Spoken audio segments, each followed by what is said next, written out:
What's up, everybody? It's your boy, Let Us Pray. Hope you guys are having a blessed and a prosperous day, man. I guess part 2 to this, it's not necessarily a series, but to this video, part 2. Oh, here comes my salad. Oh. Thank you. Have a good day.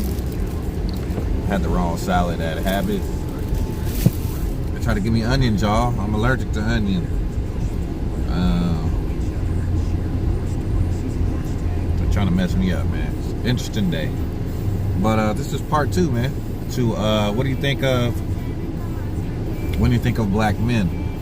What do you think of being a black man myself? I think of man, the black men in my life that I look up to.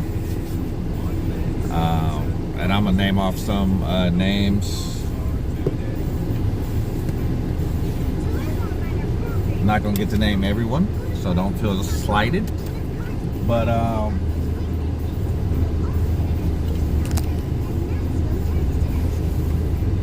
when I think of black men, I think of my uncle, Robert Lee Sr.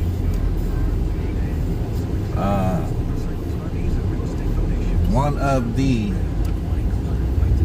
funniest and very resourceful men that I know and I've ever known in my life. Robert Lee Sr., you already know, spent many years. I may have actually spent many years. When I think of actual time spent at his house talking to him, probably adds up to many years. Just in his house talking to him.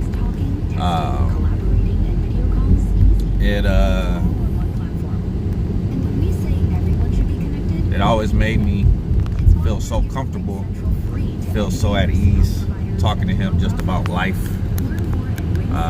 just about things in general. Even when I was younger and in school, didn't really have much going on, I still love to just sit and talk with my uncle for 2-3 hours, you know. My aunt used to be like, "Why are you sitting here talking to your uncle for? Don't you got something to do with your friends? Or why are you sitting here like an old man talking to your uncle?" Man, that's my uncle, man. I love to talk to Uncle Robert. So that's probably the first person I think of when I think of black men. I think of my uncle.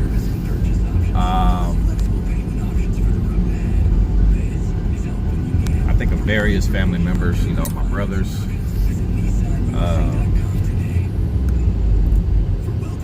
You may say, you know, why not your father? But yeah, you know, my father, he wasn't there, you know, for me like that. So he's not, you know, one of the first men I think of when I think of black men. My uncle taught me a lot. And he also, you know, was there to kind of straighten me out when I was kind of,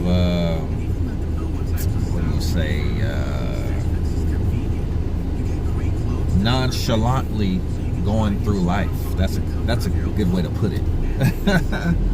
He gave me a nice little talk to get me back on track. Told me I had 2 options, so I chose option number 1. Chose option number 1, man. I'd never forget that talk in life, man. One of the second black men I think of when I think of, and this is a group of black men. I ain't gonna say just one, but a group of black men that I think of are the men I think of when I moved to Sacramento.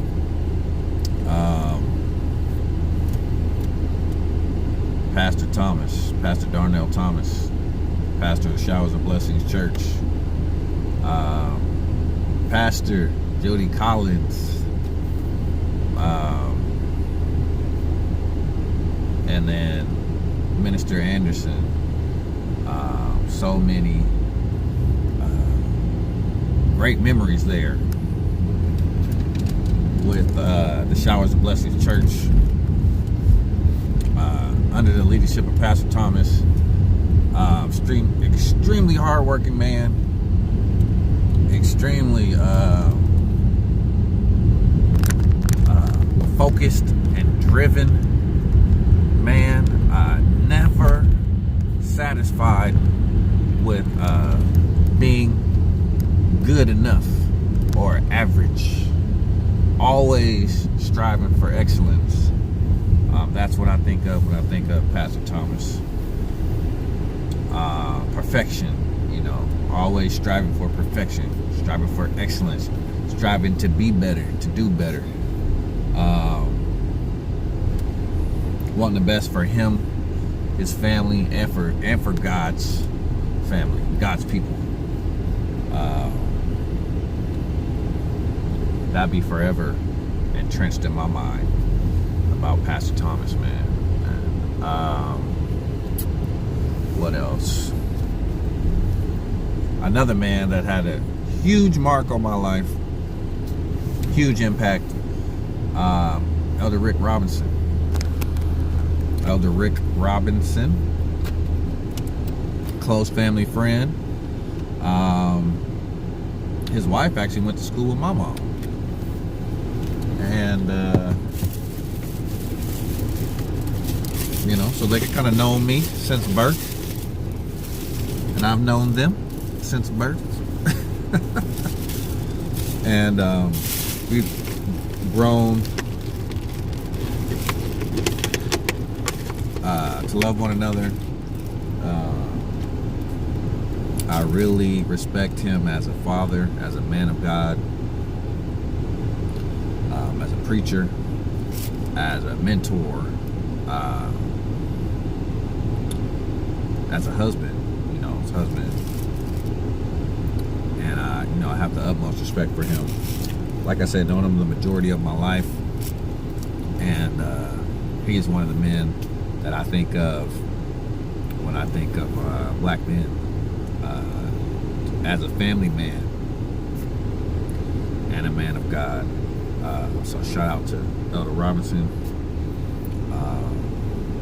Great memories there in his home, both homes actually, East Palo Alto and Sacramento, or Vineyard, whatever you want to call it. But great times, great memories, and hopefully some more great memories to come. Haven't seen them in a while, but I know I love them. And then when I think of more black men, I think of Superintendent Carl Wheeler. I think of my stepdad, Superintendent Hullerton, Bishop Smith. These are great men of God that I look up to. They preach the gospel. They live their lives accordingly to what is preached, and they live as examples, living epistles being read of men. That's what the Bible says that we are to be. And these are men that I really admire. These are men that I have watched, some from afar and some from closer, and I really admire them as men of God, and as black men.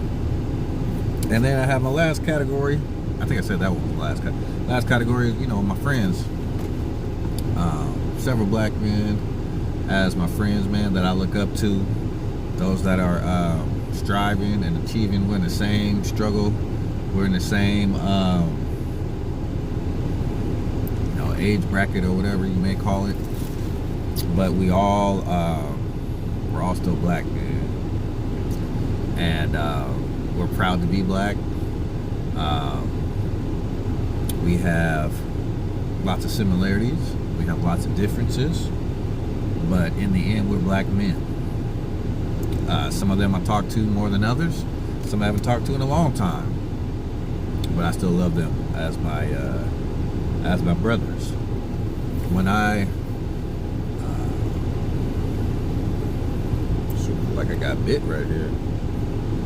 When I befriend someone, you know, you're more like family than you are friend, man. You're more like family, more like my brother. You're more like my sister, and I believe that's how it should be. If you have a great friend, they should be just like family. I don't know why I'm saying so much, but shout out to all the black men. This is what I think of when I think of black men. We're not all just here for your entertainment. We're not here to just stimulate women sexually. We're not here to, even though we do have, you know, athletic ability, athletic talent, we're not just here, we're not just put on earth for that. We have a greater purpose as black men. We have brains. We can think critically. We are intellectual. We're sympathetic. We're empathetic. We're great fathers, great husbands, great brothers, great teachers, preachers, great students, great learners. So much about black men. And then in all that, we have to deal with being looked down upon. We've got to deal with racism. We've got to deal with prejudice. We've got to deal with discrimination, racial profiling. Sometimes the odds are stacked against us. Sometimes doors are closed in our face. As soon as someone sees this or this. Sometimes jobs have been denied simply because your application looked good on paper, but when you showed up, you weren't the right color. I had an instance. I'm gonna do a video about this probably right after this, and I'm gonna eat. I gotta eat real quick. So, like I said, man, black men, shout out to you. Shout out to you all, black men, friends and family. Whether I know you or don't know you, we're all in this struggle together, man. We have to stay united. We have to stop killing one another. Money is not worth killing somebody over. A woman's love is not worth killing somebody over, man. We got to stop killing one another. Drugs, ego tripping, pride. We got to put all that aside, man. We got to unite, because we're getting exterminated, man. They're killing us, and we're so busy and consumed with nonsensical things.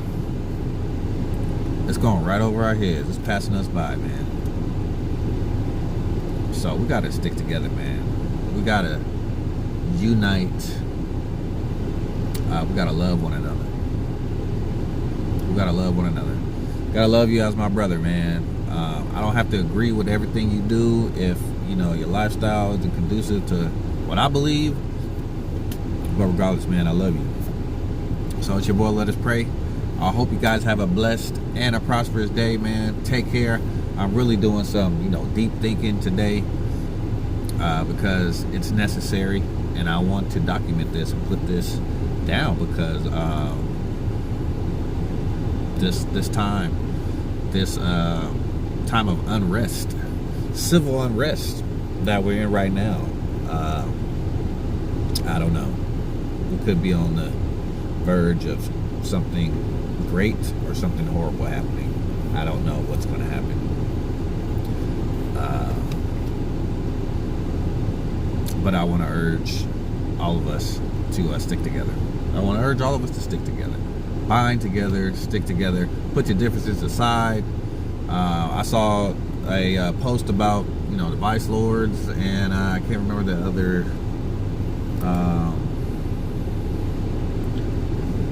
gang, but them uniting and squashing the beef in a certain state over the weekend. That's beautiful. That's what I love to hear, man.